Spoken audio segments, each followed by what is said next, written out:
Welcome to NovoEd Talks, where we reveal real-world strategies and expert insights from learning and development professionals. In every episode, we chat with practitioners, course designers, learning strategists, and business leads. We hear about their experiences in the learning industry and predictions for the profession and the trends that they're seeing. But before we get started, a little bit about NovoEd. Founded at Stanford's Social Algorithms Lab in 2012, NovoEd is a people-centric, capability-building platform that combines social and collaborative learning to drive performance readiness at scale. Through cohort-based experiences centered around human interaction, NovoEd taps into collective wisdom, placing each learner at the center of perspective, application, and expertise.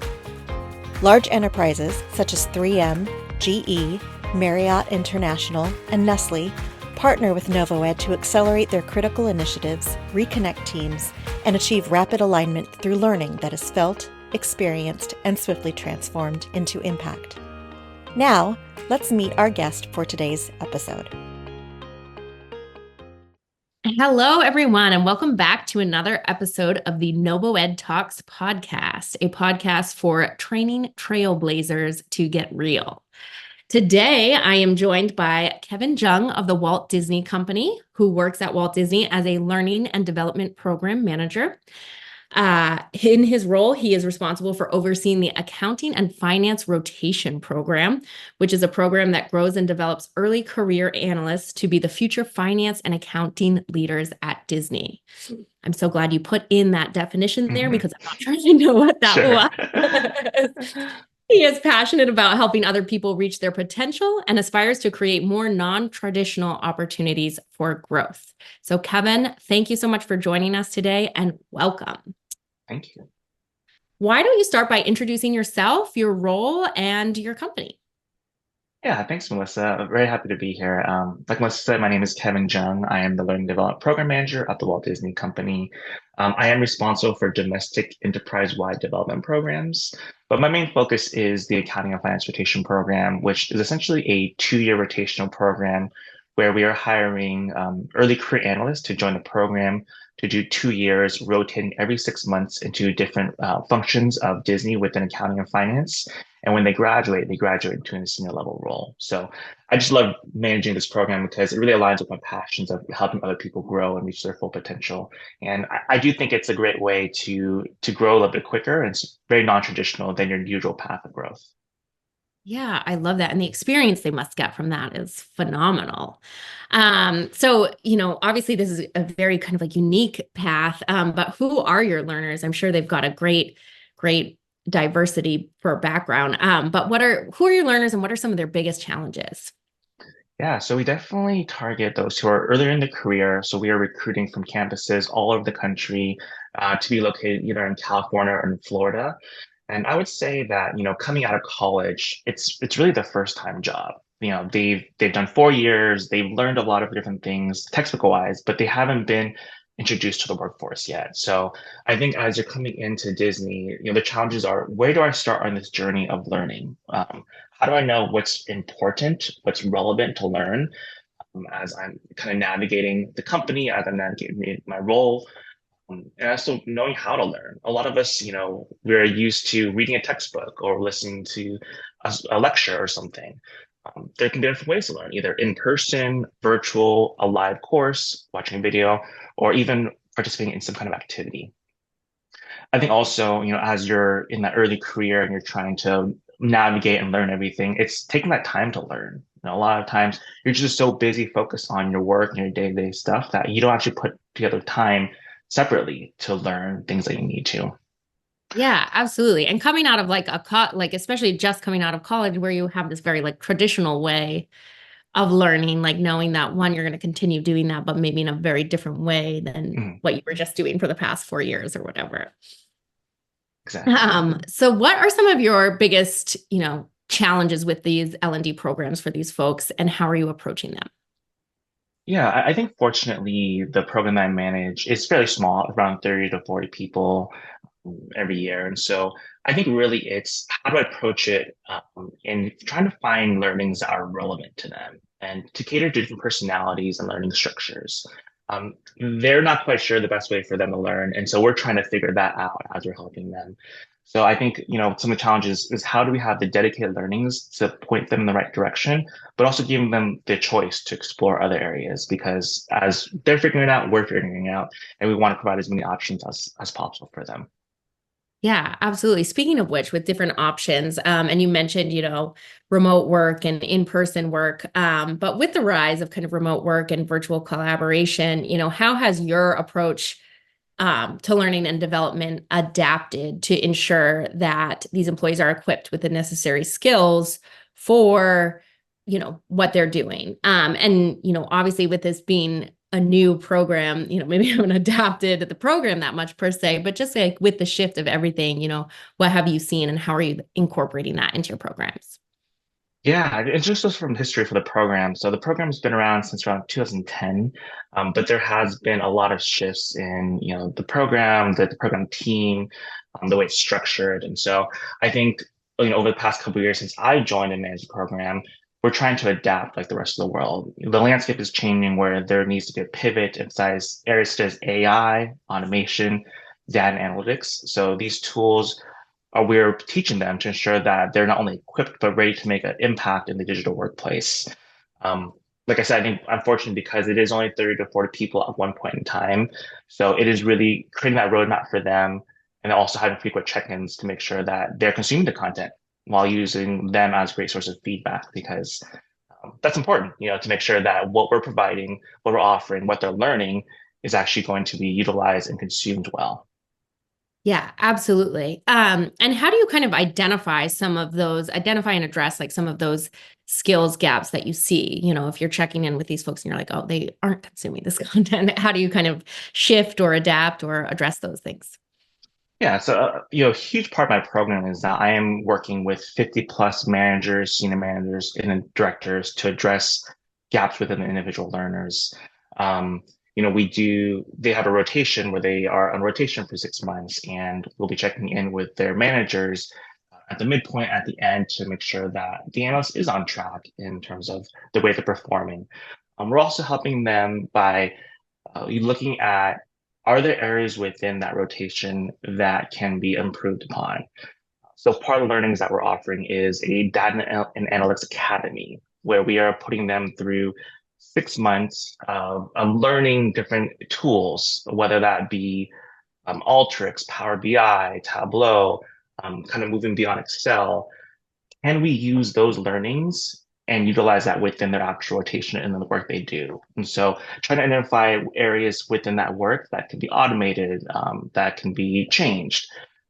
Are they being utilized and are the managers seeing value from that? And then like all big companies, we rely on surveys, word of mouth to help drive decisions on a broader scale. Yeah, absolutely. Do you have any kind of jumping to my next question? Do you have any like core KPIs that you measure for all of that? Yeah, I would say because we have the 50 plus managers, senior managers, and directors, the stakeholder perception is a huge part of it. Yeah. Um, Luckily, we have managers and senior managers and directors who have been with the program for 13 years at this point. And so they've seen analysts come through and through every 6 months. They kind of identify what makes them a top talent and what skills and abilities do they possess that help them to stand out. And so the stakeholder perception and meeting with them to get an understanding of performance is a big component of it. I'd also say employee engagement is a key metric we use. Do the analysts feel like they're interacting, they're learning, they are enjoying what we're providing for them? And are they showing up and Yeah. participating? And then lastly, I think turnover is something that we're track closely. Luckily, there's only 30 to 40 people, so that's fairly easy to track, turnover. But luckily, the program has had a fairly low turnover, given that it's on a smaller scale. Yeah, that's great. And you've mentioned a lot of, you're mentioning a lot of different kind of like technology earlier. What role does technology kind of play in the actual like L&D programs, in addition to just like teaching these folks about technology? But can you speak to any of like the tools you leverage or the platforms you use? Yeah, actually something that we just rolled out recently, which we're very excited about, is we are partnering with a third-party platform, Udemy, and the benefit of that is it's a learning platform where they can have dedicated learnings, but also being able to kind of choose your own adventure. So we are using that as a roadmap for each of our rotations. We realized over the past couple of years that um, what rotation you're in might dictate what you need to learn. And so first rotation could be very different than fourth rotation. So putting together those roadmaps for each rotation while also allowing them to choose has been a great advantage for us. I'd also say that some platform that we are actually trying to roll out more so across a broad organization is Power BI. And so we're having our analysts actually be in Power BI, look at the work they're doing, build different dashboards in order for teams to find value in the reporting aspect. So I say Power BI and Udemy are two beneficial platforms that we've been using more recently. That's awesome. And I'm sure, especially with like, and maybe not, but like with a younger group of folks that they're very easily adapting to those types of platforms and They using. are, and they're hungry. They're hungry to learn, which is great. And I think that's something that we need buy-in from leadership. We need leadership to be at a point where they're open to hearing feedback. They're open to change. Disney is 100 years old plus Yeah. at this point, and so luckily that in this program we have those who are very much willing to hear our analysts out and to consider change for their teams, even though they've been there for a long time. Yeah, that's great. Kind of thinking forward with us, like a little bit more generally about the L&D industry. As L&D programs have rapidly evolved over the past 5 years, what are some key takeaways that you've seen? Yeah, I think during the height of COVID, over the past few years, everyone's just trying to hang on, right? Everyone's just trying to get through the pandemic. Now that we've kind of gotten out of that and new generations are entering the workforce, there's a shift in wanting to learn things that are truly going to bring them value. Stuff like automation, stuff like AI. They want to learn that kind of stuff. They want to know what things will set me up for the future. I think there is a fear of, will AI take over my job someday? Can I adapt in order to be ready for that? And what things will help me stand out and also move up faster? Yeah, absolutely. Um, as the workplace continues to evolve, how do you see the future of L&D, either at Disney or just like in general? Are there trends and emerging technologies that you believe will shape the way organizations invest in their employees' growth? Yeah, I would say, definitely it's a heavy lift for companies to build a really robust L&D department. So I think definitely leaning into third-party platforms will be helpful for them to kind of partner with what they're already offering. I think companies will have to also adapt by creating programs that are non-traditional.